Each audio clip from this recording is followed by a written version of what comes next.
barangije kukuroga uburozi urabugendana ubumaranye igihe burakumunga bwanze kuva mu mubiri wawe. Koresha uyu mubirizi hanyuma uzangaye nyuma.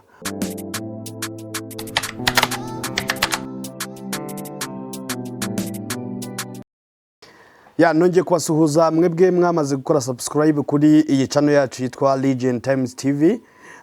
Nongera kurarikira mwebwe mutarakora subscribe kugira ngo mwihute mukore subscribe, hanyuma numara gukora subscribe ukande kukazogera kari hejuru kugira ngo ubashe kubona ibiganiro dukora umunsi ku munsi kandi ubibone mu bambere kandi ntihagire ikiguceka. Ndabashimiye rero mwebwe mwamaze ibyo ngibyo kubikora. Ni inkunga ikomeye cyane ku buzima bwacu, ni inkunga ikomeye cyane ko ntago bikuvunnye, ni ibintu byoroshye kubikora ibyo ngibyo. Hanyuma nongeye gukomeza umuntu umvise uyu munsi amerewe nabi cyangwa yahuye n'ibibazo, ndagukomeje nkubwira ngo ihangane. Hanyuma wowe byagenze neza, uyu munsi wakubereye mwiza mu buzima, shima Imana.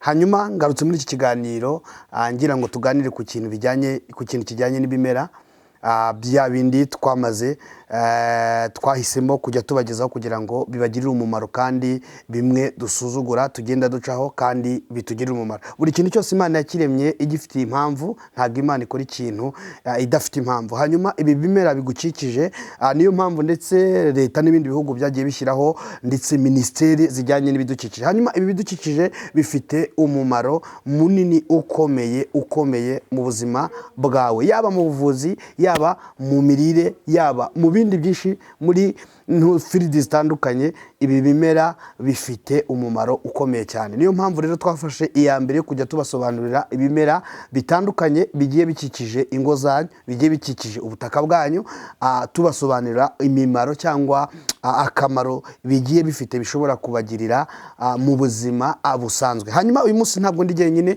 nanjye nabazaniye igihingwa cyangwa ikimera bita umubirizi. Ndakekwa ni ikintu kizwi cyane, kizwi cyane. Umubirizi ni hari n'ukuntu bajya bavuga ngo iyo umuntu uzwi cyane ngo ameze nk'umubirizi. Umubirizi ni ikimera abantu bose bazi umubirizi, ariko nutawuzi uze kubaza abakuru barakubwira kubijyanye n'umubirizi. Hanyuma ibintu tubabwira ni ibintu bisanzwe bizwi, byakozweho ubushakashatsi ndetse bifitiwe gihamya.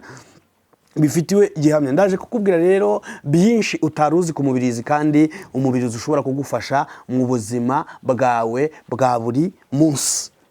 Umubirizi umwe ugukikije, benshi ahantu mwubatse amazu yanyu umubirizi igiye uhari, ariko utazi akamaro k'uyu mubirizi ukawubona nk'igihingwa cyangwa ikimera gisanzwe kiri aho ngaho. Ukaba uzi ko umubirizi abenshi babuzi nk'umuti w'inka gusa, w'inka tu, ukaba uzi ko umubirizi aho ubonye ari igihingwa cyangwa ikimera bahereza inka irwaye gusa, ukaba utazi ko umuntu ushobora kumuvura. Hanyuma ngiye kukubwira byinshi utaruzi ku mubirizi. Hanyuma uyu mubirizi ndakeka uraza kubimenya kandi ujye uwukoresha. Twagiye rero, ikintu cya mbere ngiye kukubwira kuri uyu mubirizi. Uyu mubirizi hari abantu bajya bahura n'ikibazo, ngiye kuganira n'abantu bahura n'ikibazo cya constipation cyangwa kugugara. Aho ngaho niho ngiye guhera. Nagira ngo nkubwire ko uyu mubirizi utuma amara akora neza.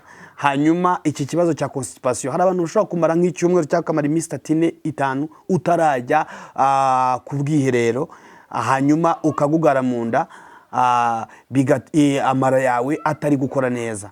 Hanyuma koresha uyu mubirizi, numara kuwukoresha uzambwira uko byagenze. Ibi ndi kukubwira ni ibintu bisanzwe bizwi. Koresha uyu mubirizi kuri iki kibazo cya constipation habe rwose, ibi ntibizongera. Jya ukoresha uyu mubirizi. Uyu mubirizi ni igihingwa cyiza, kandi numara kugikoresha uraza kubisobanukirwa neza ko ari igihingwa cyiza. Hagati aho rero twagiye ku bantu baribwa mu nda, ku babyeyi baribwa mu nda iyo barangije kubyara. hanyuma nagira ngo nkubwire ko uyu mubirizi ukuraho buriya buribwe bwa nyuma umubyeyi avuye kubyara. Uyu mubirizi ibyo ndi kukubwira ni ibyanyabyo. Umubirizi utuma ubu buribwe bwo mu nda kuri uyu mubyeyi, ubu buribwe buhagarara. Uyu mubirizi murumva atari mwiza? Umubirizi ni mwiza. Hanyuma bikoreshe hanyuma uzambwira. Hanyuma umubirizi nagira ngo nkubwire ko uyu mubirizi wongera ubudahangarwa bw'umubiri.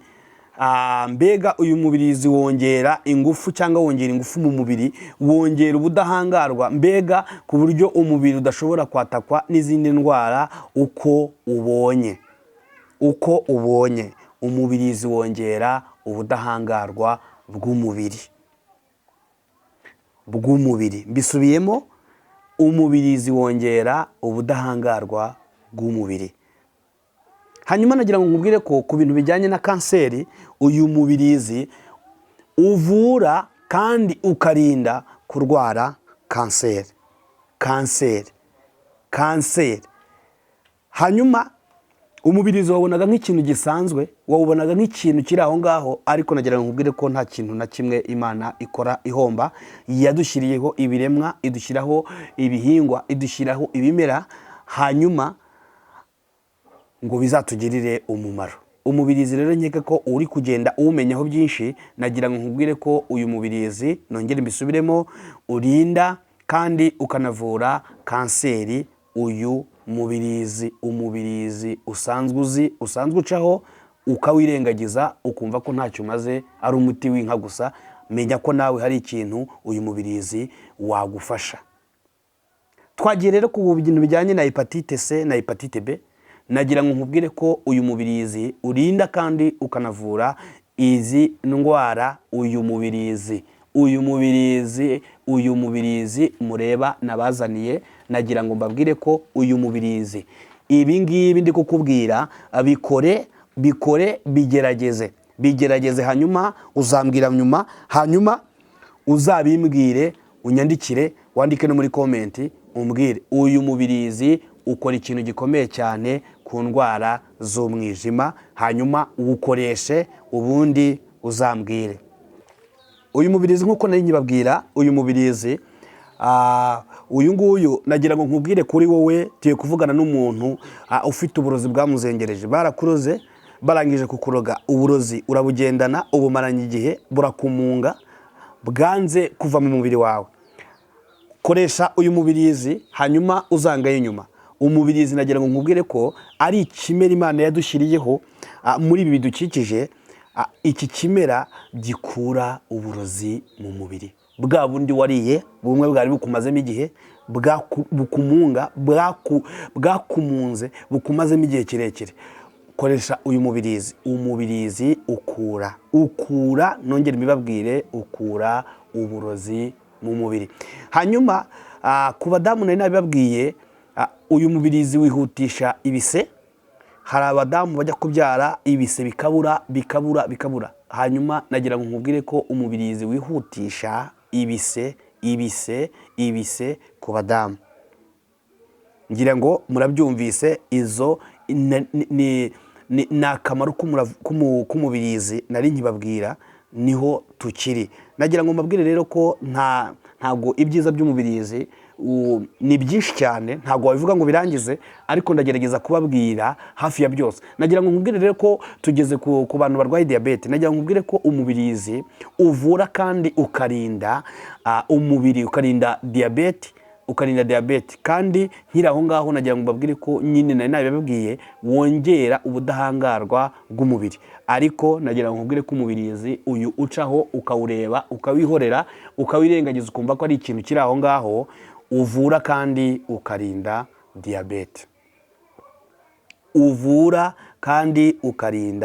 diyabete. Wowe wari ufite diyabete yakuzengereje, gerageza uyu mubirizi mu gihe gitoya cyane. Ugerageze mu gihe cy'icyumweru gusa. ugerageze ubundi uzambwira urebe ngo isukari iramanuka hanyuma ukongera ugasubirana ubuzima bwawe. Hanyuma twiyemeje kubabwira ku bimera kugira ngo twese dusangire aya makuru tubashe kubungabunga ubuzima bwacu. Hanyuma ntabwo ndarangiza kubijyanye n'umubirizi. Umubirizi nabibabwiye ko ufite akamaro kanini kandi kenshi, ntabwo kose nakavuga ngo nkarangize, ariko umubirizi mubimenye neza ko umubirizi uyu nguyu ngiye kuvuga ku bagabo, nagira ngo mbabwire ko umubirizi ubungabunga prostate, ubungabunga ubuzima bwa prostate ku bagabo. Uyu mubirizi utuma prostate iba imeze neza ku bagabo. Aho niho narindi kuvuga ku bagabo. Hanyuma ibi bikoresha wibihakana utarabikoresha, bikoreshe. Ariko tutararangiza, wowe fata ibibabi byawe 6 ubyoze neza n'isuku. Hanyuma ibibabi byawe 6 byiza bikuze, ibibabi byawe 6 ubisye, numara kubisya ubishyire mu karahure k'amazi, buri munsi unywe kuri uyu mubirizi. Hanyuma uzambwira uyu mubirizi nimba utarubizi, iki ni igihingwa cyangwa ikimera Imana yadushyiriyeho gikora bya bindi byose nari maze kubabwira, gikora bya bindi byose nari maze kubabwira. Hanyuma nongere kubabwira mujye mutangirana nanjye ikiganiro, musozanye nanjye kugira ngo ubashe kubona neza ibyo nari ngambiriye mu kiganiro. Hari abantu bareba ikiganiro akakireba akareba iminota 2, akareba iminota 3, gihe kifite iminota 10, hanyuma mu kanya akaza guhamagara avuga ngo nimumbwire.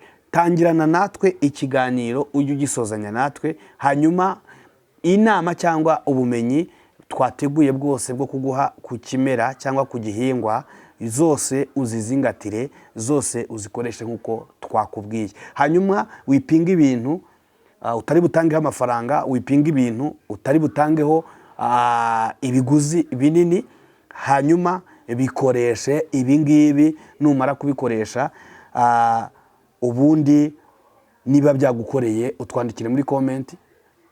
Hanyuma nimba wakize nabwo utwandikire muri comment, kuko bituma n'abandi babona ko ibyo bintu bifite akamaro, hanyuma bakabikoresha, twese bikatugerera umumaro. Ndabashimiye rero mwebwe twatangira ikiganiro tukaba tugisozanyije. Ndabashimiye, mwakoze cyane, kandi muri abantu b'abagabo, aho muri mwese mwikomere amashyi, kuko ni agaciro kandi ni byiza kuri twebwe. Ndabashimiye. Ntabwo nasoza rero ntabwiye abantu bashyashya bari kuri iyi channel baje nonaha nibwo ukibona, ugifungura telefone ubonye ikiganiro kandi urakirebye ndetse uragisoje. Nagira ngo nkurarikire ni ukuri ukore subscribe, hanyuma ukore like, share na comment, hanyuma ukandi no kukazugira kugira ngo ibiganiro tuguha umunsi ku munsi ubibone kandi ubibone mu bambere nta na kimwe cyagucitse. Ndabashimiye. Ciao.